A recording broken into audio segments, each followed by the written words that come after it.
From CBS News Bay Area, this is the Afternoon Edition. Right now on the Afternoon Edition, one Bay Area city looking toward tough and controversial measures to tackle homelessness. Thanks for joining us this afternoon. I'm Ann Magovic. In San Jose, Mayor Matt Mahan is announcing a new policy to arrest unhoused people who refuse multiple offers of shelter. They would first get a written warning, which could escalate to an arrest on trespassing charges if shelter is refused 3 times within a year. According to the mayor's office, 200 unhoused people have died outdoors each year. The mayor says with 1,000 new shelter beds set to open this year in the city, the homeless need to be held accountable for using them. This is sure to be a point of controversy among unhoused people and the charities that advocate for them. We're going to keep following this issue as it evolves. Meantime, in San Francisco, city leaders ramping up their crackdown on notorious spots for drugs and crime, the latest effort targeting the Mission District. Last night, officers swarmed the BART Plaza at 16th and Mission Streets, shutting down drug activity and citing any illegal vending in the area. The SFPD says officers seized nearly 30 grams of narcotics and made 4 arrests. Mayor Lurie says his administration is committed to cleaning up San Francisco streets. We have to do better, and we are sending a message that whether you're on 6th Street dealing drugs, using, or if you're on 16th and Mission, we are going to be relentless in our focus on cleaning these areas up. The mayor and the police chief also cited last week's bust at Jefferson Square Park, where more than 80 people were arrested. They say this effort will continue throughout the city. To our first alert forecast now, taking a live look toward the Santa Clara Valley from our Black Mountain camera. Cool and a little unsettled today. Showers in parts of the Bay Area, but a lot of sunshine in others. Here's meteorologist Jessica Birch. We're finally drying up here in the Bay Area with daytime highs today, mostly sitting in the upper 50s with cloudy skies throughout the Bay. We can see a return of some light showers off into the East Bay around 2 or 3 o'clock this afternoon. It won't amount to much, though. We clear up right after that into our evening hours tonight, with just some partly cloudy skies along the coast, clearing up even more as we head into our Friday forecast. And by Saturday, we're talking about sunshine into this weekend, too. From today's system alone, we could see about 1/100 of an inch of rainfall in areas like Fremont, or closer to that, all the way up into Concord, too. But let's head over to the map real fast, just so I can show you our daytime highs in all of those communities locally. It is going to be a beautiful dry setup for us into the evening hours tonight, but daytime highs are still pretty cool. We're topping off in the upper 50s, lower 60s, widespread throughout the Bay Area. It's even cooler for our friends along the coast. And better yet, let's just head over to the next 7 days, too. I want to show you, we'll get a little bit of a warm up as we head into Friday and Saturday. Sunday topping off in the upper 60s as well for our inland spots. But that cold front rolls in as we head into early next week, which brings in our next series of showers by Monday heading into Tuesday. Back to you. Facing growing concerns over a trade war, President Trump now says he is pausing the 25% tariffs on most goods from Mexico for a month. That's following the conversation with the country's president yesterday. That move coming on the heels of his decision Wednesday to exempt automakers from tariffs for a month. Even some Republicans are pushing back against the tariff policy.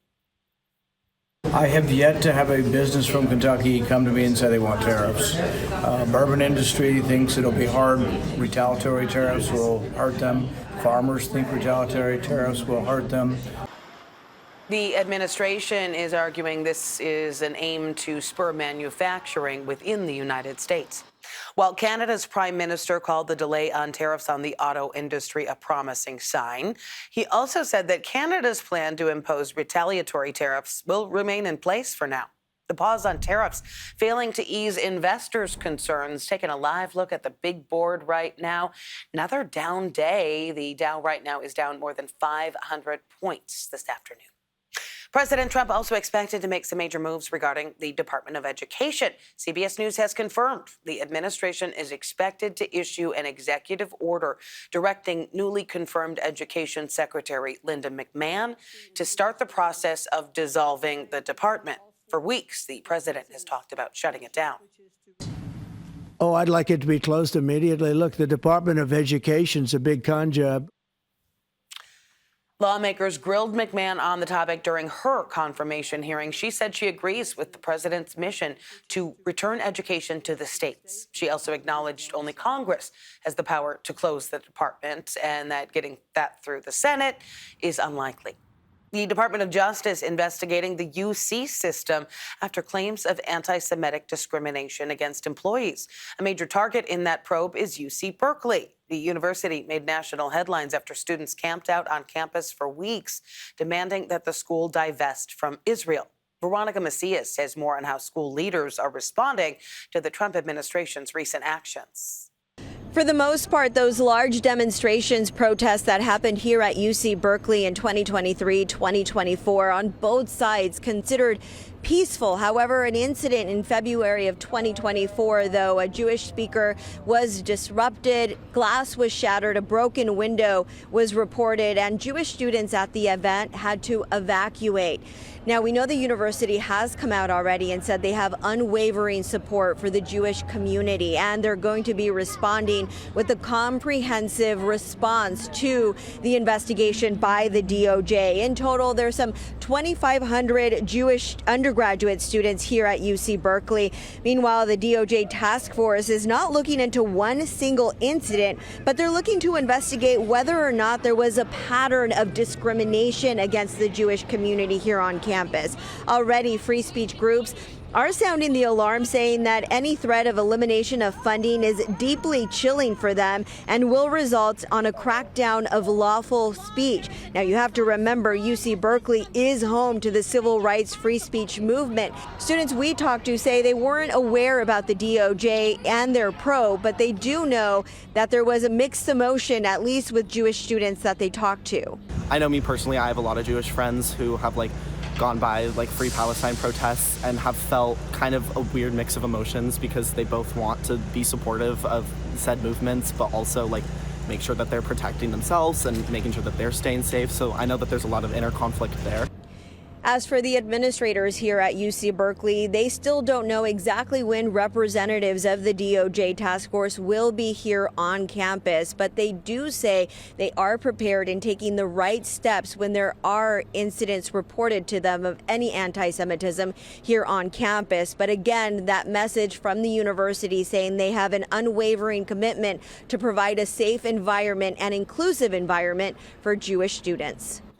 Still ahead here at noon and streaming on CBS News Bay Area, how some young women got a special engineering lesson thanks to the Warriors and a group of female engineers. Plus, we're going to meet a San Jose woman helping her neighbors get a second chance, how her work helped launch a nationwide network.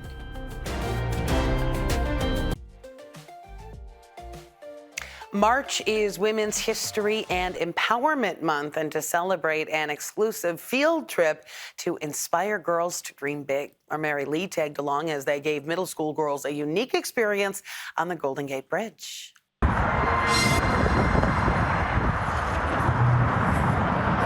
guys see the waves?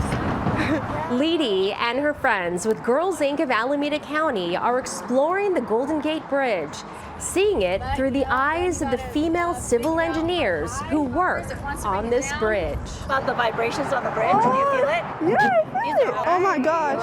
Yeah, I feel that. From learning about the bridge's construction and interacting with bridge models to touching the bridge's iconic wires. Wow, do you see that? The girls saw firsthand the power of engineering. If they bring this up as an experience that they had that really sparked that interest in them, I mean, how cool would that be? And to point to the Golden Gate Bridge as that source of inspiration, I mean, it's wonderful. The girls in the program have contagious energy, amazing amounts of confidence, and truly have a really positive outlook on what they can do to impact the world moving forward.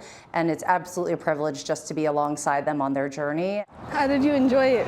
I liked it. This was Anna's first time ever on the Golden Gate Bridge. It's just magical to me. I love getting new experiences, especially because not many people have experiences or chances to do stuff like this. Today's tour sparked a new interest for Anna, engineering, something she's never thought about before. Mind you, I didn't know what engineering was at first, so my first time getting to know about engineering and the fundamentals of it, especially from people that actually done it before, they made it really specific and helped me understand.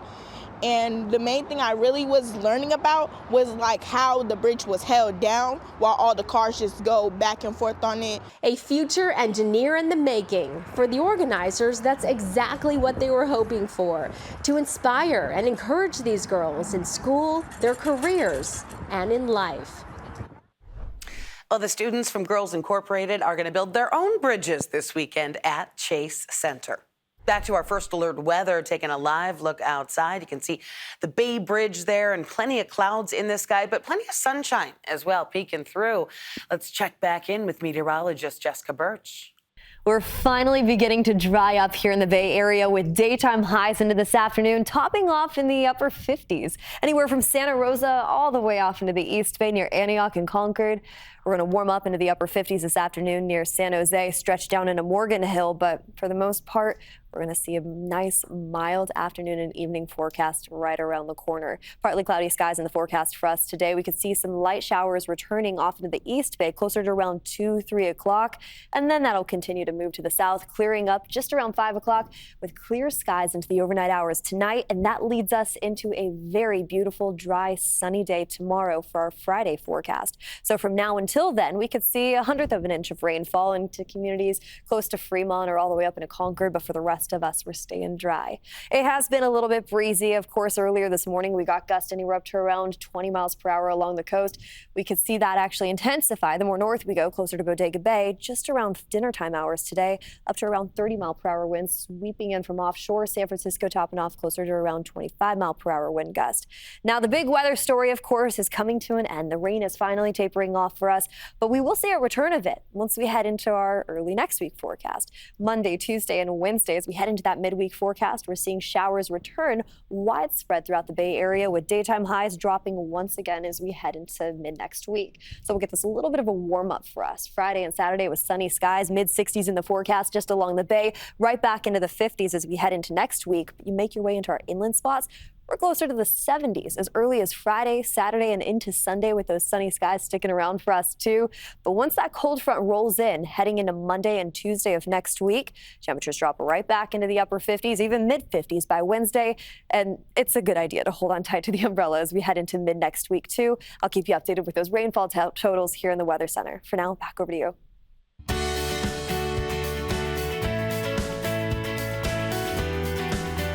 A community of support is critical for people recovering from addiction and other challenges.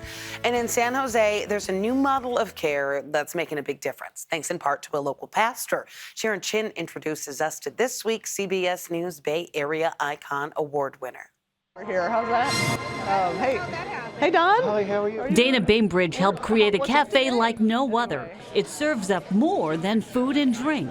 It helps heal the whole person. I mean, we all want to be loved and to be able to offer our own love and support to someone else. The cafe is busy at Urban Sanctuary in San Jose, the church Dana pastors. But before it was a cafe, the giant hall was a soup kitchen where people living with homelessness came to share meals over a decade ago. Then something changed that. There were 3 people who died in a short period of time, which really broke our hearts. They were close to us, we cared about them, so we began to ask if there was another way that we could do this. Dana discovered a new way. Elena, good to see you. All right, hey Diana, RJ, how are you guys doing? And co-founded Recovery Cafe San Jose in 2014, a model of peer support for people working to recover from homelessness, addiction, mental health issues, incarceration, and other trauma.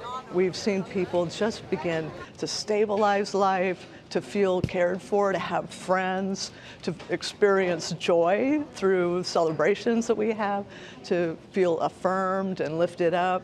More than 700 people came to Recovery Cafe San Jose last year. To join as a member, people must be clean and sober, go to a weekly support group, and serve in some way, like working as a barista or cleaning up.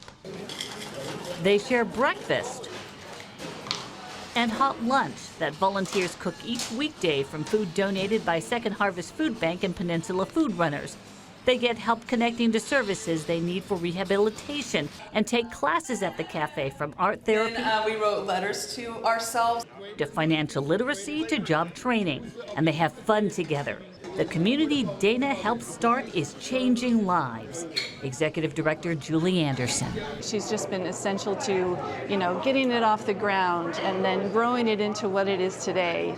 It's a completely new model. It's a model of radical love and hospitality, one that basically says if we give you love, we can love you back to life. Oh, wow. Yeah.